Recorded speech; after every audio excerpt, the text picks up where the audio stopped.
it's late. Sige po, I'll take questions na po. I'm sure everyone's tired. Good evening, everyone.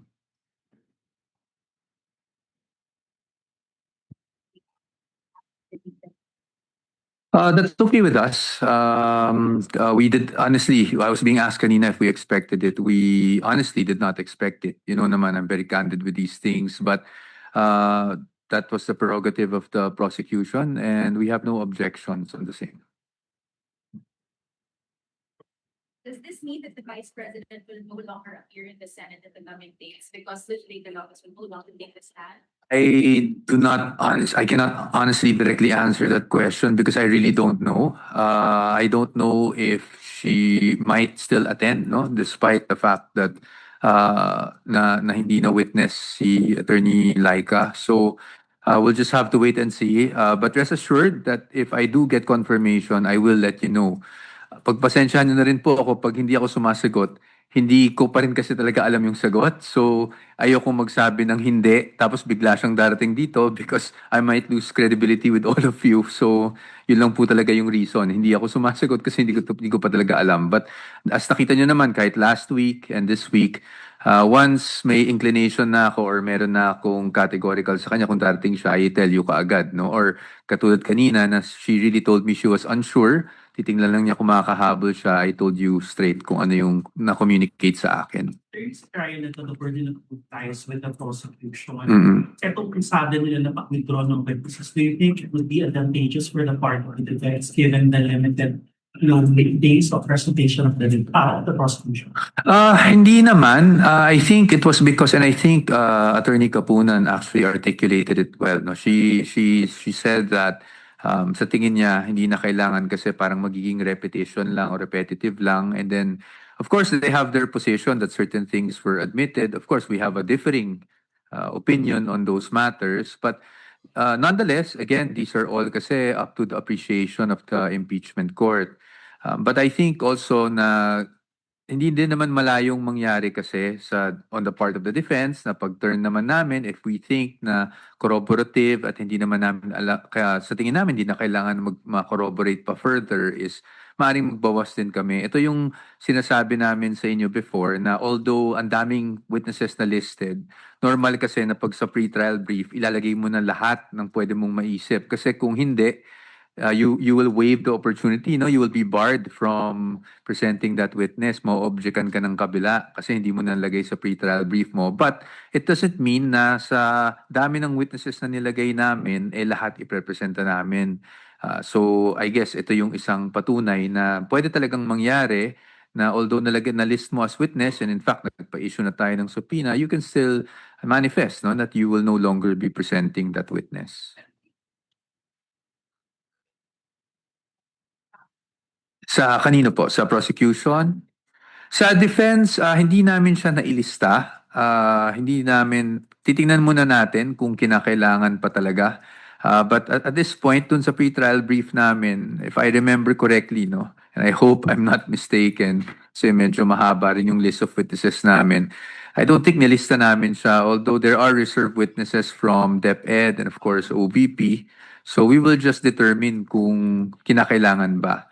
May possibility na maging witness din ng defense at yung It's always that possibility, although ayokong pangunahan kasi sa ngayon, the reason why hindi namin siya nilista is hindi naman, sa tingin namin, nung ginagawa namin yung pre-trial brief, is hindi naman integral yung magiging testimony.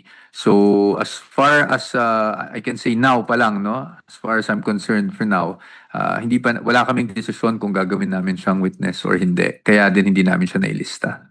Attorney, of course, sasabihin ng taga-prosecution, established na nila yung pag-contract nga nung assassin, do you think ganun talaga ang tinakbo ng dalawang testimony ng mga witnesses?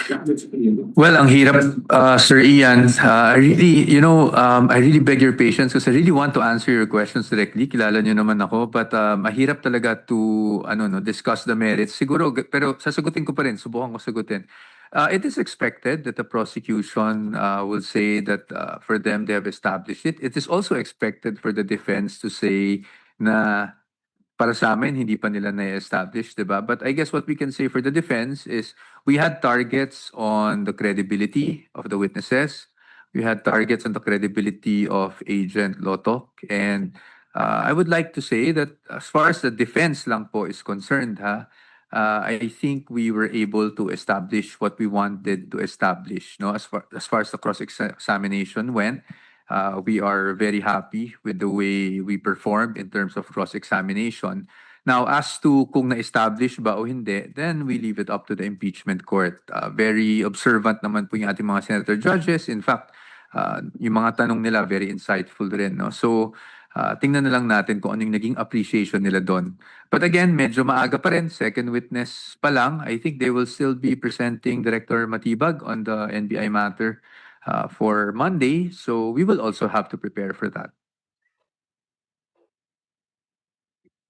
Yes, handa naman po yung defense because nauna na rin yung memorandum namin kahapon. So we will be prepared to do that. In fact, we were prepared for the 10-minute time limit. No? So tingnan lang natin kung paano yung takbo. I'm sure there will be questions also on the side of the senator judges. Sir, action lang during the course of the cross-examination earlier and recross and redirect. Kasi parang nagkaroon ng shift on the narrative of the Operation Roman Code. Sinabi doon na from the Duterte, ito pala ay alleged or apparent threats against the personality. Reaction lang po. Well, siguro ang reaction ko lang is I think it is unclear kung yung Romanov na allegedly nabanggit ni Mayor Baste Duterte is the same as yung Operation Romanov naman na nabanggit ni Princess Maui. So I think that is, at least to my mind, hindi siya clear, no? So, but again, we cannot discuss the merits. But kung reaction lang, yun lang ang masasabi ko na hindi pa namin nakikita kung we're talking about one and the same thing o iba ba yun? Why there's the next thing tonight, but because there were a lot of interjections from senator judges. Which of the points raised tonight do you think, or do you feel was most helpful for your case? Nako, I don't want to, and I'm so sorry, Katrina. I know you always get blanks from me, but I think all of the points naman raised by senator judges are helpful because in one way or the other. Kasi even if we think that they're raising points to either support or question the credibility of the witness, at least we, as the defense, no, you're able to also get insights from those questions and get a better insight on what really happened, no, in terms of this investigation. So that regardless of the nature of the comments or the questions posed by the senator judges, this will also help us for the next witnesses to come, no, in terms of that NBI investigation. Now, going to the merits again. What was the logic behind playing a portion of Vice President Sara Duterte saying that she's worried about children and all? What's the purpose or logic of ending the recross with that business now? Well, it was really, as we always have tried to do, is really to provide context and to see and to show kung ano yung well, at least to try to demonstrate the state of mind of the Vice President. Pero yun lang muna. Advantage ko sa inyo na mas maiksi na yung pagiging trial kasi nga, napala na tayo ng dalawang witness. Di ba, kayo naman talaga nagpo-propose ng mas maiksing impeachment trial? Actually, maganda para sa lahat, no? Hindi lang para sa amin, para sa prosecution, para sa senator judges na at least nabawasan na yung mga witness and makakaasa naman sila like I always say, the defense is always reasonable. So kung kaya din namin gawin yun sa panig namin, pag panahon na namin magpresenta ng ebidensya, gagawin din po talaga namin. Kasi ayaw talaga nating tumagal to, no? Kasi the initial projection was around 8 months, I think, and I think all of the parties involved, meaning the defense, the prosecution, and the senator judges are hoping hindi naman tumagal ng ganung katagal yung paglilitis. Attorney, sorry, going back to Attorney Zulaika. Apa? Maybe note po kung what's so special with Attorney Zulaika that the Vice President actually considered going here. Oh, it's nothing, it's not limited or it's not solely on Attorney Zulaika. Si Vice President sa lahat naman ng employees na she really supports. No? If you remember, nung nasa Committee on Justice, for example, nung nag-testify si Attorney Laika, wala naman ng ating Vice Presidente doon. Pero nung pumunta rin yung ibang OVP officials, hindi lang si Attorney Zulaika, nagpunta rin po yung ating Vice Presidente doon. So, it's not really solely on Attorney Zulaika. It's really her concern for all of her employees. Ganyan naman talaga yung Vice Presidente. Based on my experience with her, not just in as spokesperson of OPP for a very short period, but also in DepEd. In fact, kung pwede ko lang ikwento to, kasi at least ito, wala tong kinalaman sa kaso, makukwento ko to. When we were going to the budget hearings, if you remember, in DepEd and OVP, sa totoo lang, hindi naman kailangan na present na si VP noon eh. Pwede namang mga undersecretaries lang, di ba? Because of her position as the Vice President. But at that time, no, she really insisted na pupunta siya at hindi niya kami iiwanan sa mga ganong proceedings. So, consistent lang naman ang ating Vice Presidente. Kanina may sinabi si Congressman Terry Rigo.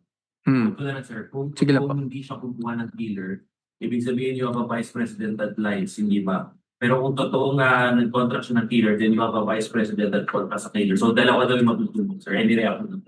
Well, again, I always respect statements and opinions made by our honorable congressmen, even if they're in the public prosecutors. Now, we also respect all of them.